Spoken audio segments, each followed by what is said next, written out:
My name is Sarah Bennett, 36 years old, living in the suburbs of Denver. 6 months ago, I still thought my life was simple yet fulfilling. A peaceful home with my husband, Logan, the person I trusted more than anyone in the world, and an accounting job that allowed me to manage our finances while nurturing small dreams. Then, cancer came like a sudden storm in a clear sky. Now I'm in the 3rd round of chemotherapy. My body feels as worn down as an old house in the middle of a storm, and my spirit is always stretched tight like a string. Every night, lying in the stark white room of the hospital, I remind myself to be strong, to survive, for Logan and for myself. At first, Logan was always by my side. He held my hand during my first chemo session, wiped the sweat from my forehead when the nausea hit. "You're the bravest warrior I've ever known," he whispered in my ear. And I believed those words like I believed in the light at the end of the tunnel. But gradually that light faded. Logan started to be absent more often. He claimed urgent work, important projects, and meetings that dragged late into the night. There were nights when I texted him and got no reply, just a few short lines. "I'm exhausted, go to sleep, honey." I consoled myself that he was tired like I was, that he needed space to balance work and the pain we were both carrying. But a corner of my heart began to crack. That afternoon, after 3 straight hours of chemo, I sat dazed in the waiting room of the oncology center, my hands trembling as I held my phone. Suddenly, a hunch made me open the banking app, something I rarely did because Logan usually managed our expenses. I only meant to check if we had enough to pay for the latest test bill. The screen displayed cold numbers. My heart pounded when I saw 3 large transfers, all within the past 2 weeks. One for $248,500, another for $120,000, and the last for $89,000. The recipient, an account under the name Rachel Monroe, a name so familiar it made my throat tighten. Rachel Monroe. The health consultant Logan had hired 2 months ago to help me balance my emotions and support my treatment. Rachel was gentle, tactful, always carrying essential oils and herbal teas, her warm smile lighting up our home. At first I was grateful because Logan had thought of me. But now, a chilling feeling rose inside me. I wondered, why would Logan transfer such huge amounts to Rachel? Wasn't she just a health consultant? Questions flooded my mind, making me dizzier than the post-chemo nausea. I looked around the waiting room. The sound of IV machines, the shuffle of doctors' shoes, someone's sigh. All of it felt distant, faded. All I could hear was the rapid thumping of my heart, and the figures on the banking screen felt like blades cutting deep into me. In that moment I knew I could no longer blindly trust. Logan, the man I had placed my deepest faith in, who once promised to hold my hand to the end of the road, was likely hiding something. After all these months of just trying to survive, a strange new strength rose within me. I needed to know the truth, no matter how cruel that truth might be. Since that afternoon, everything in my life began to change, not because of the disease consuming my body, but because of a truth slowly revealing itself. I was fighting alone in my own home. Logan, who had once been my rock, now felt as distant as if the space between us were measured not in feet, but in the long days and nights he left me alone with pain and doubt. He no longer took me to the hospital, no longer waited in the lobby with worried eyes like he did in the beginning. Instead, he had endless reasons. I have a sudden meeting, I have to attend a seminar, and more recently, I signed up for a meditation retreat to help me balance my emotions so I can take better care of you. It sounded noble, but every time he left, I was left sitting alone on the cold chair in the chemo room, swallowing back tears. I started seeing Rachel Monroe more and more in what used to be my home. At first, it was a few visits a week, then gradually she was there nearly every day. Brewing herbal tea, cooking light soups, straightening the throw pillows like she belonged there. Rachel was gentle, her voice soft, but the look in her eyes as she glanced around the house gave me chills. It wasn't the look of someone there to help a patient, but the gaze of someone who had crossed the boundary of respect, as if she already considered herself part of this place. I remember one drizzly morning when I came out from the bedroom into the living room and caught Rachel standing by the window, holding a porcelain mug printed with a picture of Logan and me, a gift from our wedding anniversary. She raised the mug to her lips, took a sip, gazing thoughtfully at the garden, completely unaware I was there. "You're drinking my tea?" I asked, my voice weak but enough to startle her. Rachel turned, smiling naturally. Oh, I'm sorry, Sarah, I just thought this tea would help me relax a little before taking care of you. That light-as-air statement felt like yet another knife carving deeper into the trust that had already cracked.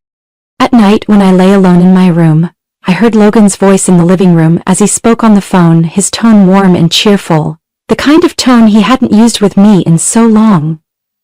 Once I peeked through the door and saw him sitting close to Rachel, both of them sharing quiet laughter like they held a sweet secret. What life are you living, Logan? I wondered silently, my heart tightening.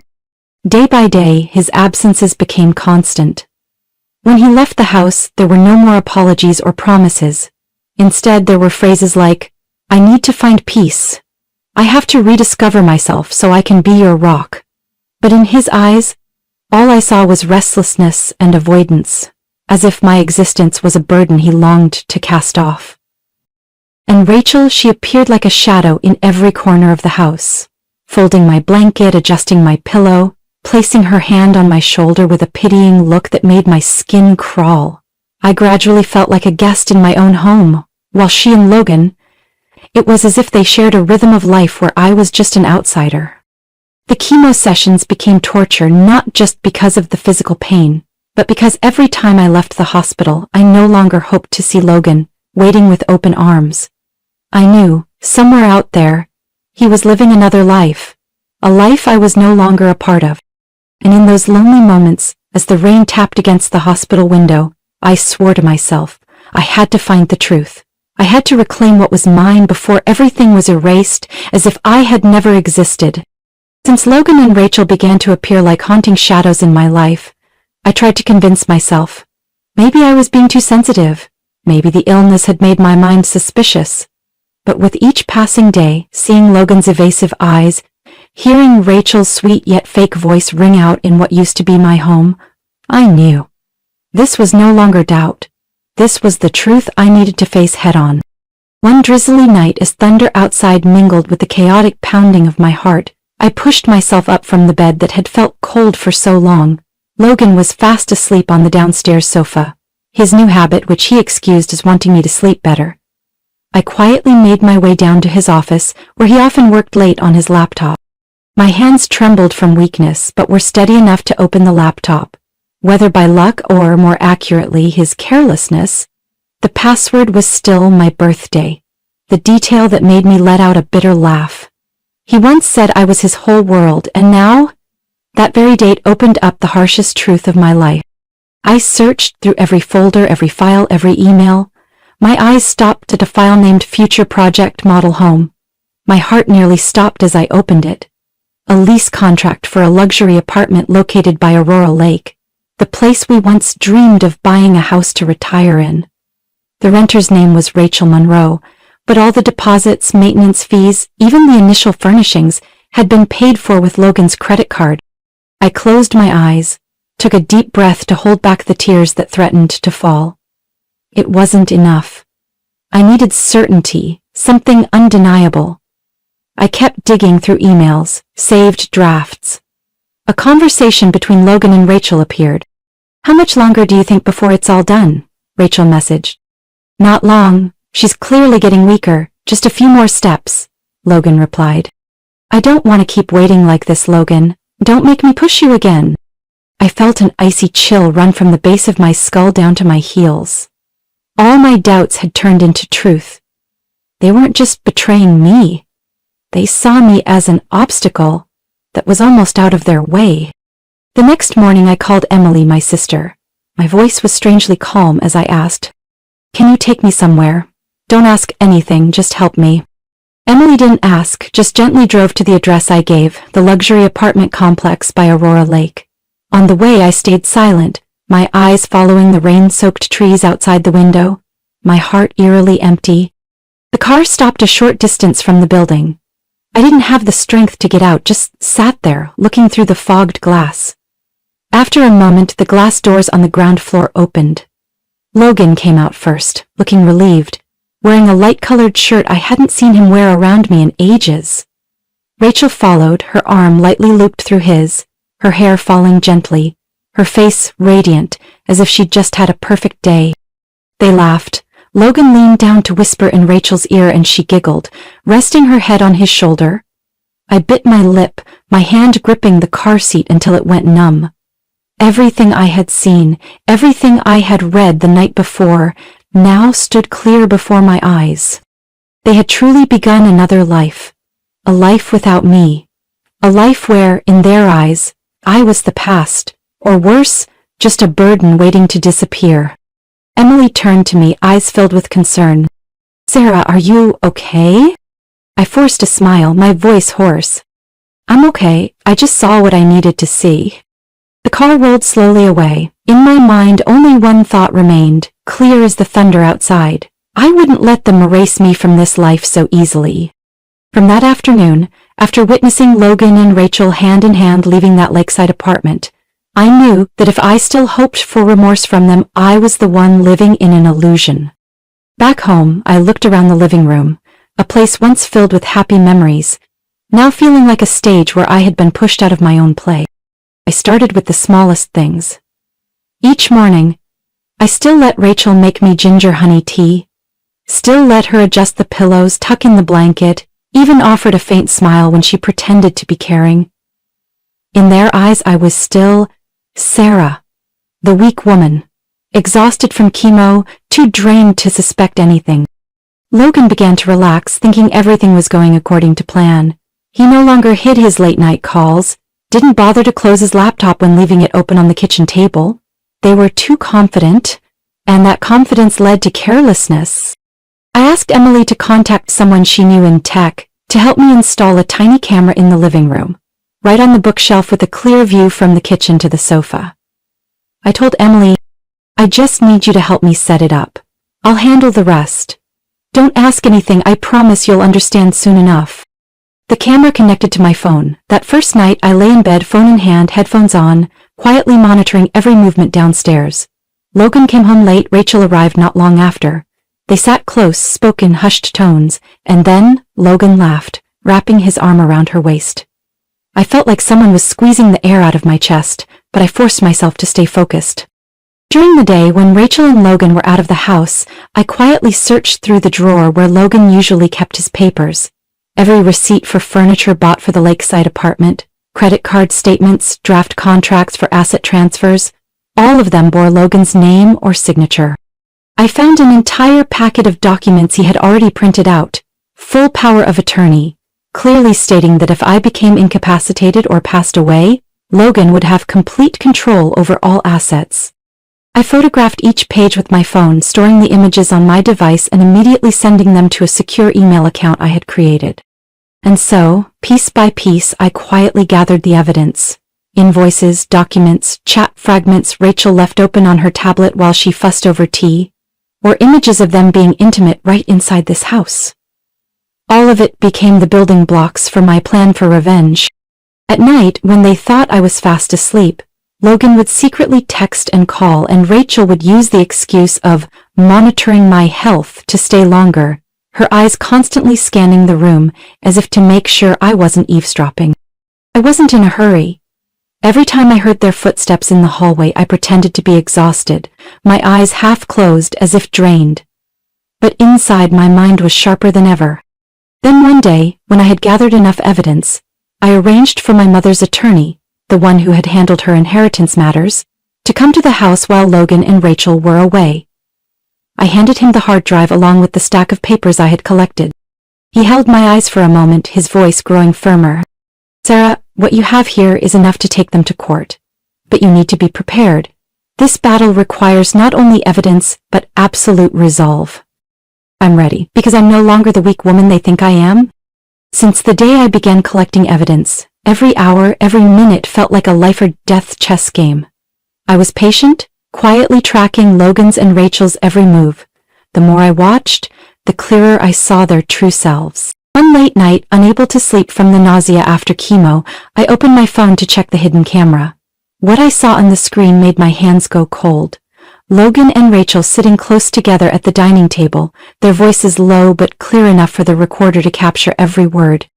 Rachel leaned in, her eyes cold as steel. How much longer are you going to wait? She's obviously getting weaker. If you keep stalling, everything you promised me will just be empty words. Logan glanced around as if afraid someone might be listening, then lowered his head and spoke softly. I'm getting everything ready. As soon as she signs, the money will be mine. After that, it'll all be over quickly. Rachel folded her arms, her tone firmer. I don't want to keep pretending, just finish it, Logan.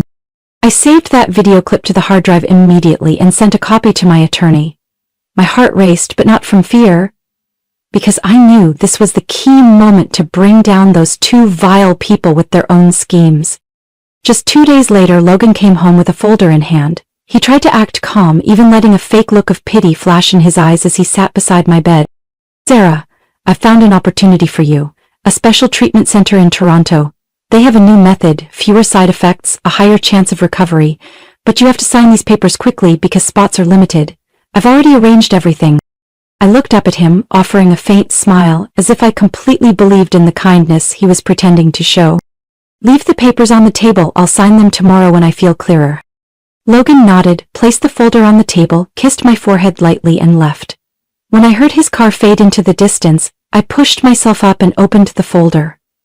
Page after page listed terms that sounded reasonable. Financial deposits, temporary transfer of asset management so Logan could handle the paperwork, financial commitments to the treatment center. But when I looked up the center's name on my phone, the result was just a shabby website.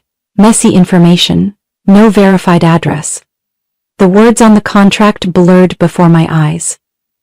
This was Logan's final move, meant to strip me of everything left before erasing me from this life. The next morning I called my attorney. I need you to meet me urgently. I have something you need to see. An hour later I sat in his office, my hand resting on the folder in front of me. He flipped through the pages, his face growing more tense with each one. Sarah, this isn't a treatment contract, this is a disguised asset transfer. If you sign this, he'll have full control over all your assets, including your mother's inheritance.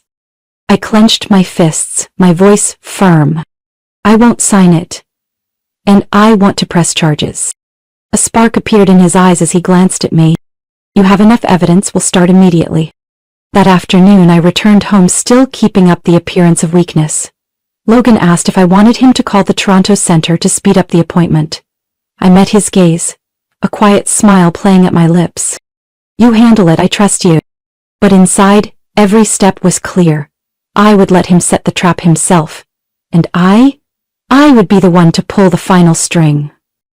As the first light of day slipped through the curtains, I put on a heavy coat to cover my frail frame, carefully packed the evidence folder, the hard drive, and the crucial documents into my bag. With my attorney's help, we immediately filed civil and criminal lawsuits at the local court and submitted an emergency request to freeze all bank accounts and assets in Logan's and Rachel's names. In the lawyer's office, when he confirmed that the freeze orders had been submitted and the initial injunction was in effect, I simply nodded. All those sleepless nights, all those tears, had now become a solid shield protecting me. On the way home, I pulled over, opened my phone, and typed out a short message to Rachel. I know everything. No need for long words, just those few were enough to make her understand that the play they'd tried so hard to stage had come to an end. I drove back to the house. The house that once held so much love, now just the place where I would take the final step of my plan. I changed the locks, reset the alarm codes, even hired a technician to install a new smart lock system. Inside the house, only silence remained, and the sound of the wind slipping through a slightly open window. On the dining table, I left a folded piece of paper with a line I carefully wrote by hand. You thought I was weak, now it's your turn to taste it. Then I walked away without looking back, without a trace of regret. Late in the afternoon, as the sun set, Logan came home. I knew he'd be shocked when the old key no longer opened the door, and I could picture his face turning pale when he finally got inside and saw the empty house, with nothing left but the note I had left on the table. Not long after, I got a call from my attorney. Sarah, the bank has confirmed the account is frozen. The court has approved the emergency measures. The assets under Logan's and Rachel's names are being reviewed. You did the right thing. I sat in Emily's living room, looking out at the small yard where the maple trees had begun to shed their leaves. For the first time in months, I felt as light as the breeze. News of the frozen accounts and seized assets reached Logan and Rachel faster than I expected. Just 2 days after the court issued the emergency order, my phone started buzzing non-stop. First calls from Logan's number, then a flood of messages. Sarah, what is this? What have you done? I'm begging you, don't take this too far. We can still fix this. You'll regret destroying this family over a moment of anger. I stared at the screen, my heart steady. That so-called family he spoke of had crumbled the day he and Rachel walked out of that lakeside apartment hand in hand. Soon after, my attorney informed me the Financial Crimes Unit had officially opened an investigation. They started reviewing all suspicious transactions, every sign of fraud and asset theft by Logan and Rachel over recent months. Rachel vanished almost immediately, canceling appointments, shutting off her phone, changing her number. But hiding only made things worse for her. The summons was sent to the lakeside apartment, the very place where she once proudly walked beside Logan, now living proof of their crimes. Logan panicked. He sought out his own lawyer, tried to negotiate with me through intermediaries. But I sent back just one message. I have nothing more to say. This is now in the court's hands. On the day of the trial, Logan entered the courtroom pale, with dark circles under his eyes from sleepless nights. Rachel followed, her face bare of makeup, lips pressed tight as if trying to hide her fear. A mountain of evidence was presented. Recordings, footage from the hidden camera, suspicious financial documents, the fake treatment contract, and the disguised power of attorney Logan had tried to get me to sign. Every detail was laid out, clearly, leaving them no room for excuses. At the stand, Logan's voice broke as he tried to speak. I was just under too much pressure. I got caught up in my mistakes. Rachel wasn't really involved. It's all my fault. Rachel burst into tears, crying out, "Don't drag me into this. You promised you'd take care of me, told me to trust you." The courtroom fell silent for a moment at the sight of two former accomplices now turning on each other. I remained seated, my hands folded tightly, my gaze unwavering. At the end of the trial, the judge delivered the sentence firmly. For organized fraud, asset theft, and intentional deception, the defendant Logan Bennett is sentenced to 3 years in prison, no parole. The defendant Rachel Monroe is sentenced to 2 years in prison.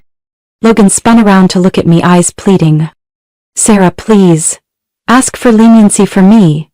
I was wrong. Don't do this." I said nothing, meeting his gaze calmly, because I knew that if I spoke words of forgiveness today, I would betray the strength I had fought so hard through pain to build. Rachel was led out of the courtroom, her shoulders trembling, tears streaming down her face, but no one paid attention anymore. Logan lowered his head, walking between two officers, his hands cuffed. I stood, walking slowly outside, stepping into the midday sun. That sunlight felt warmer than it ever had before, because it shone down on a woman who had found herself again.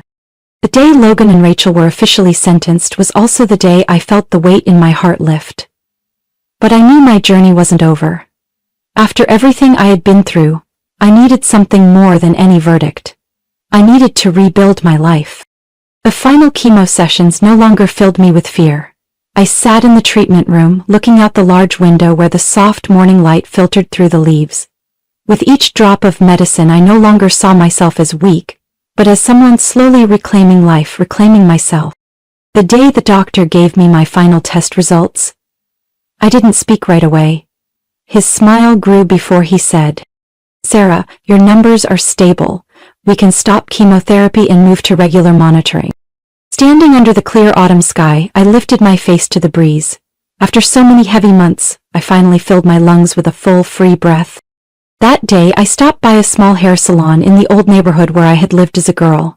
I took off the headscarf that had been my companion through all the months of illness and heartache. The remaining thin strands were trimmed away. The stylist carefully gave me a new haircut, short, neat, full of life. I met my own eyes in the mirror, a gentle warmth rising inside. It wasn't about the haircut, but about seeing the Sarah who had found her strength again. A week later, I went to the small tattoo shop my mother had once taken me to.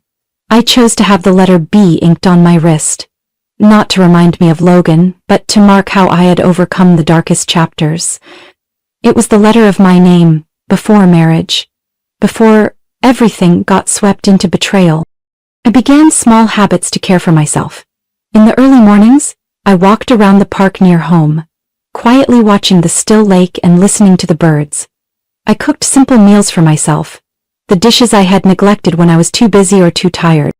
I signed up for afternoon yoga classes, at first just to rebuild my strength, but soon the slow movements helped me find peace in my soul. In the evenings, instead of curling up in bed haunted by painful memories, I opened the window, sat with a cup of herbal tea and reread the old books my mother left me. Forgotten pages that now became a source of inspiration and strength. Logan and Rachel disappeared from my life like a bad dream. Sometimes I'd hear news about Logan serving time in a correctional facility in a neighboring state. Rachel was no longer mentioned by anyone. But to me they were the past, and I no longer wanted to waste a single moment thinking about them.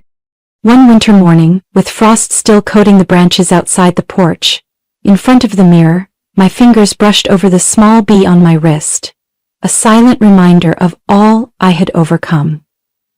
And I believed that was the greatest victory I had earned, after all I had endured. My story isn't just about fighting illness or exposing betrayal. It's about finding myself again. From a woman who had been hurt, I learned to stand up, to love myself, and to cherish every moment of life. I understand now that the greatest revenge isn't watching the guilty fall. It's seeing yourself happy, free, and no longer bound by fear or the past. What do you think about Sarah's story and the choices she made? Share your thoughts in the comments.